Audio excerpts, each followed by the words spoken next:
All right, now, and I'll leave you with this education feature that takes stock of the progress that has been made in 2022 following the shifts in governance, as well as what new things have come up with the CBC. This is an analytic piece that you don't want to miss. Here we go. My name is Trix Ingado. Our sign language interpreter tonight was Damian Evans. Do enjoy the rest of your viewing.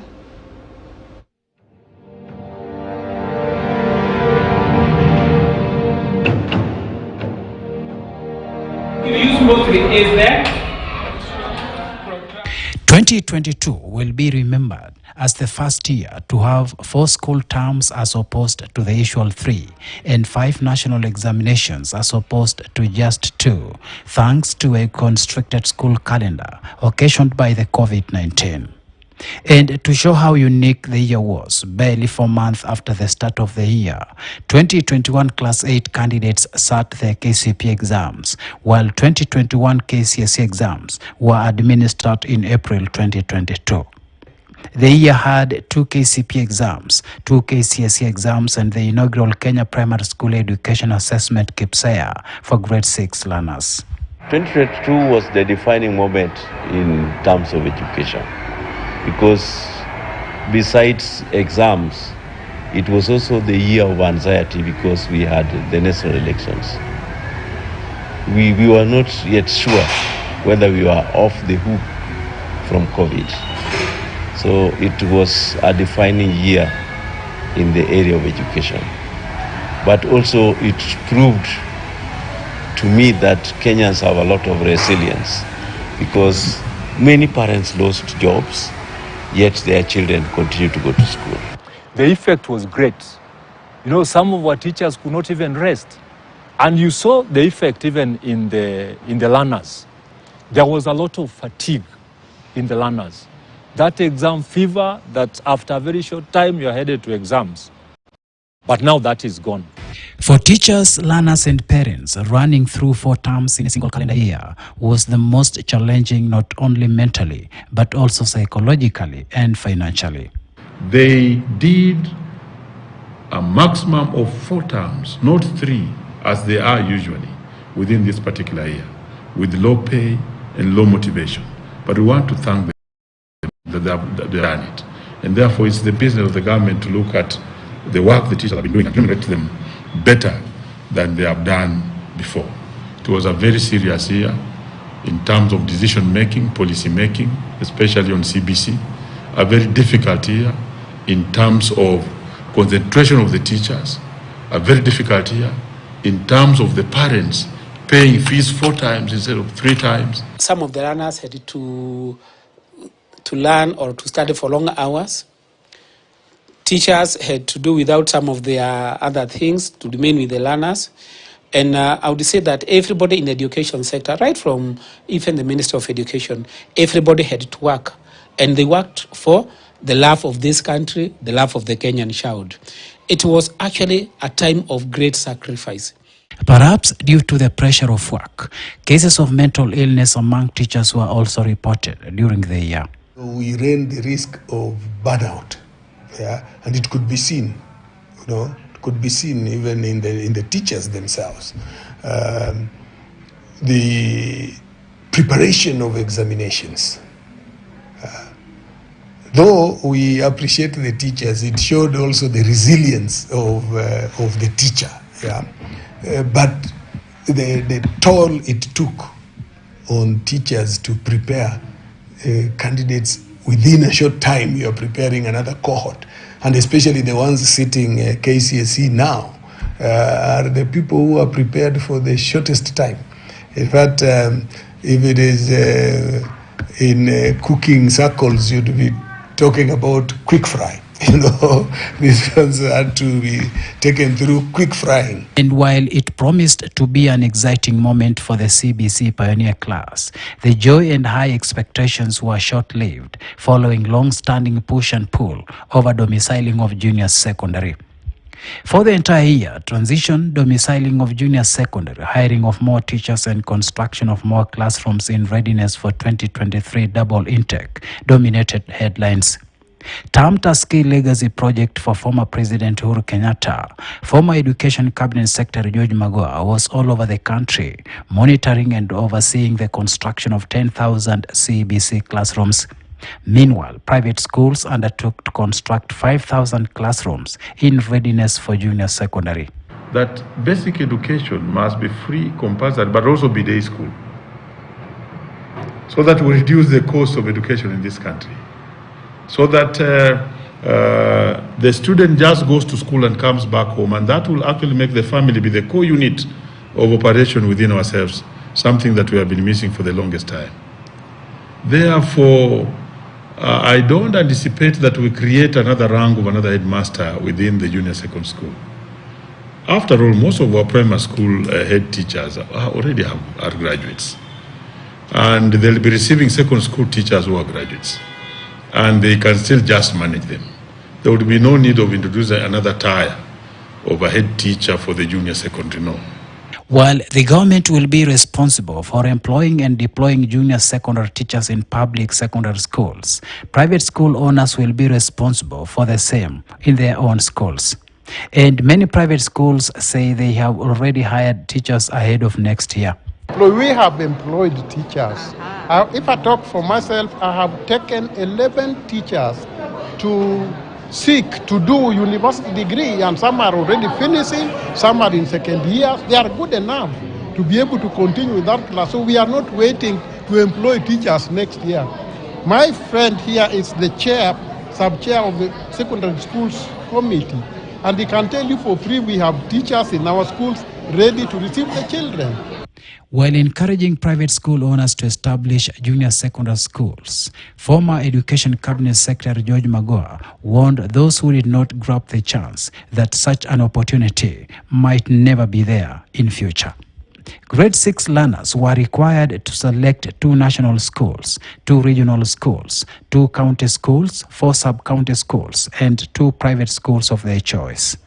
Then came the formation and gazettement of the Presidential Working Party on Education Reforms, which among its key terms of reference was to conduct a summative assessment of the CBC with a view to recommending on what was working and what was not in order to find the way forward. The bulk of submissions to the Working Party, led by Professor Raphael Munavo, revolved around domiciling of junior secondary, the role of parents, the cost of CBC, and the content of junior secondary curriculum.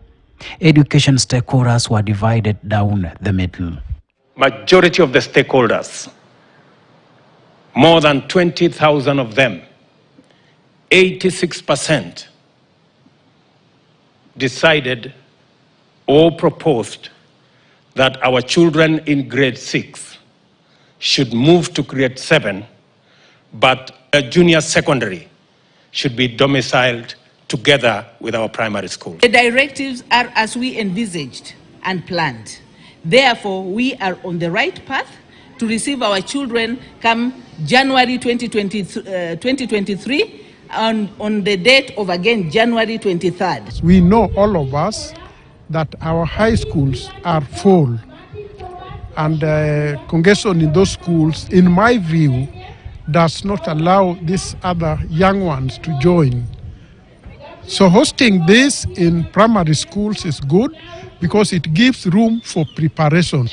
We as the CUPET thought it should be domiciled in the second school, but you must give and take.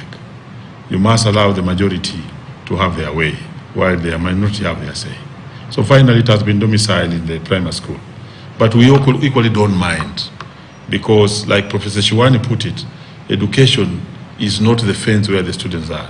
Education is not the classroom, but education is the curriculum, and that education was moving out of the 4 walls to open space. And you'll agree with me that currently people are even learning online. The shocker of the year was, however, the recommendations by the Presidential Working Party on Education Reforms that junior secondary be domiciled in primary schools. This decision did not only get many by surprise, but shook the private sector, which had invested in building standalone junior secondary schools and laboratories. The private sector, the schools which are running the primary schools or primary education, they will now have an extra year to help those learners, You see, previously, the learners were adding at standard 8, but now they will add at grade 9. Meaning, for schools which needed to grow, they have a chance of growing. On the other hand, there are many schools which are already prepared, the standalone junior secondary schools. And if the proposal would be that the learners remain in the school that they are in, those standalone junior secondary schools might actually not be very helpful. They might not be very helpful at this material time. And with this, we will have a lot of losses, especially to the private sector. The former CS, Professor Makoha, had worked closely with the private sector and also with the AFPET schools who were able to do a separate junior secondary school, and they made an effort to invest in standalone junior secondary schools. So we are still not been guided well through maybe the full report of the Presidential Working Party about how the junior secondary schools, which many players have invested in, will go about. When we say that the junior secondary school is going to remain in the primary schools, have we extended the tenure of primary schools from the traditional 844 of 8 years to now 9 years? And when we come to the CBC, have we extended from 6 years to 9 years? Those are the questions which the summary report could have been a little bit precise. We told them, in an event that you are trying to make sure that you don't want the transition at grade 6 because of the age, then make grade 7 a transition, but you have to scale down the curriculum so that it becomes a primary school curriculum. And then you have to amend the secondary school curriculum, the junior secondary school curriculum, to remain junior secondary school. Children must be taught certain skills and competences early in life. And if you look at the UNESCO conventions and recommendations, they've recommended that primary education should take 6 years. What we would want the general public to understand is when we talk of primary and secondary and even university, it is not buildings, but it is content. You are referred to be in a primary school because of the content you are pursuing or the content that is being impacted on you.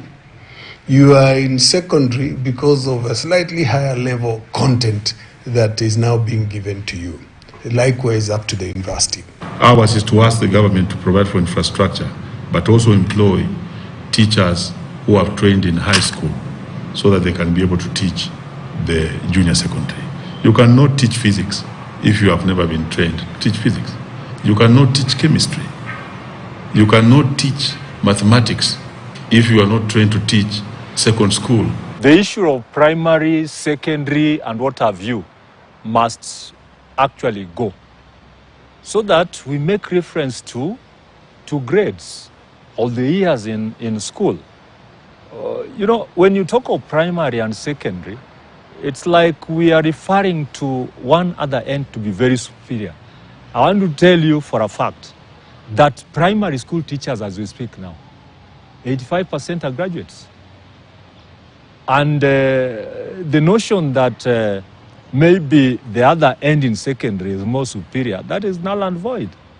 We have teachers who have degrees up to masters. We recommend that children in grade 6 transition to sub-county schools, and we start making sub-county schools junior secondary, so they will be able to commute. We think that they can fit there, and if there is any lack of capacity, because these are day schools, it is very easy to expand that capacity. The grade 7, 8, and 9, which is otherwise being referred to as junior secondary, be domiciled in primary schools where the children can walk from the safety of their homes to school and back. We're saying, look, if you talk about these children going to day secondary schools, how many day secondary schools are there to absorb these children on a walking distance from their homes? That is not a reality. We are talking about 32,000 primary schools, both public and private, in the country, against 12,000 secondary schools, both public and private. Can we have this population being transferred to secondary school at a go? If we are transiting majority, the minimum it should be is that for every primary school, for every 2, you must have a secondary school. We must, to the extent possible, make education cheaper. The moment you move the place where the kids are going to be farther than the primary, you're already making it more expensive. Yeah? And you're already working against the transition. And because the whole concept is to make education affordable, affordable. And the affordability of education, even as we were pushing, is we should have more day schools because day schools are affordable. Meanwhile, the president, in line with the recommendations by the Presidential Working Party on education reforms, reminded parents of the need to take up their responsibilities by fully participating in the learning of their children. To a large extent, it was very divisive because parents thought that the CBC curriculum was very expensive, and they imagined that the junior learners in junior secondary school was going to complicate matters. As parents, we must know that the education of our children is not the entire responsibility of teachers, it is ours as well. I want to ask all parents, starting with myself, that we must dedicate time every day to follow on the education of our children. An hour every day to see the progress of your child in school, to assist with the homework, and to work with them so that you can understand and you can monitor the progress of your child is not too much to ask. Then came the release of the 2022 KCPE results, and for the first time, there was no ranking of any nature. And one noted departure from the previous exams is that he did not talk about which child, which country, which school is coming top. I think that was intentional, possibly to bring sobriety in the industry so that no child is left distressed because he didn't perform well. However, much of the discussion was on the decision by the Minister of Education and the Kenya National Examination Council not to release results for the Kenya Primary School Education Assessment Exam for grade 6. NEC will report on KPSEA at 3 levels as follows. There will be a report on individual learners for the summative assessment. There will be a school-specific report, and there will be a national report on school-based and summative assessments. The national report will provide feedback to education stakeholders on areas that require intervention. The report will indicate the proportion of learners at each of the performance levels per subject, where perhaps we need to do some intervention. The report will be very useful to the Kenya Institute of Curriculum Development, the Teacher Service Commission, and the Ministry of Education as we continue with the rollout of CBC. From the very beginning, as an association in the slum setting, we had an issue with why these grade 6 learners were being subjected to a summative examination. Because you cannot say that is a summative assessment. That one is a summative examination. because it was following all the rules of administering an exam as it was for KCPE. Then on the same note, why do you wait for the learners to prepare for a long time? Then again you say the transition to grade 7 will not be determined by the KPSEG assessment. Then in the first place, why was it done? It was very unfortunate that that kind of decision was made by the Cabinet Secretary and the Kenya National Examination Council. It is unfortunate because this exercise was also carried out in the same atmosphere that KCP was conducted. What we would have expected was basically to give us hope that competency-based curriculum is being given the weight that it deserves. So in that manner, I don't think the Cabinet Secretary and the examination candidate has done those candidates of grade 6 justice. It would have been fair that these results be comparably given out so that the public know that this is a process which is given support by government. Arising from the Presidential Directive and cascaded to the Kenya National Examination Council, by myself, the Kenya Primary School Education Assessment will not be used for placement of the runners in a junior secondary school. The KPSEG report will, however, be part of the process of monitoring of runner progress. I have directed the Kenya National Examination Council to upload the report of the assessment on the school portals in January 2023 to enable schools to develop strategies of further running and teaching. Then came the promise to employ 30,000 teachers by January, in a move the president said sought to address the bigger issue of junior secondary teachers. This will be the first time the government has ever employed such a huge number of teachers at once. Previously, the Teacher Service Commission had been employing just 5,000 teachers every year.